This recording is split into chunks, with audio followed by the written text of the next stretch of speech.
you've raised $160 million in this new fund, and you've already made, in about a year, 17 or 18 That's correct. investments. Yep. How do you keep up a pace like that? Well, we have to remember. VCs only make like 1 or 2 investments a year. I'm not your average VC. I think at Google, when I was running that, we were doing 50 to 100 investments a year. So the pace of 15 to 17 a year feels somewhat leisurely. And I also am drawing on a network of entrepreneurs and founders that I've known for quite some time. Cobalt is a great example. My wife is a Cobalt musician, but Willard is also, who's the founder, is like family. And I've enjoyed working with him, and that was the first company I called when I set out to start this fund. So when you look at new investments, potential investments, what are you seeing? Are you seeing a lot of good ideas? Are you seeing a lot of promise? Are you seeing high valuations?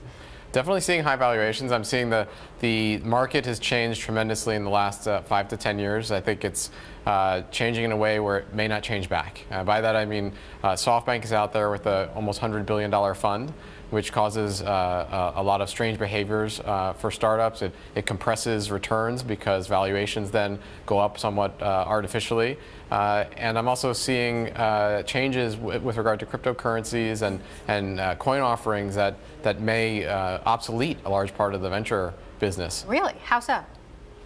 When you're a founder and you can raise crowdsourced money from a large group of people in a week, that makes it a much less painful process sometimes than talking to people like myself and going through the analysis and the time that it takes to raise venture money.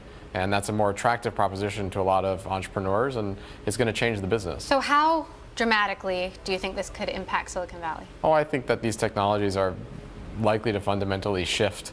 It won't obsolete everything, but it will fundamentally shift the way that startups are funded over time and the way a lot of transactions are handled. So what does it mean for the big VCs, the prominent VCs? I think if you are a large VC, prominent VC with a reputation and deal flow, you'll have to adjust your business slightly, but I don't think it's the bell isn't necessarily tolling right now. But there are a lot of venture funds and a lot of people with capital and a lot of money waiting to invest in startups, and that is going to change the way that we invest. So the bell is tolling for that. We'll see. Bitcoin, you've invested in Coinbase, and yet Jamie Dimon says Bitcoin is a fraud. Which one is it? Well, Coinbase isn't a Bitcoin company. Coinbase is a platform on which people can trade cryptocurrencies, Bitcoin being one of them. I think Jamie is likely incorrect in his assessment. I think there may be a bubble. There's money to be made and lost, but it's I think if you take the value of all of those startups, it's like a $70 billion industry. And if that's a bubble, it's not a very big bubble. There's some enduring technology there that is likely to last, and so we disagree on that.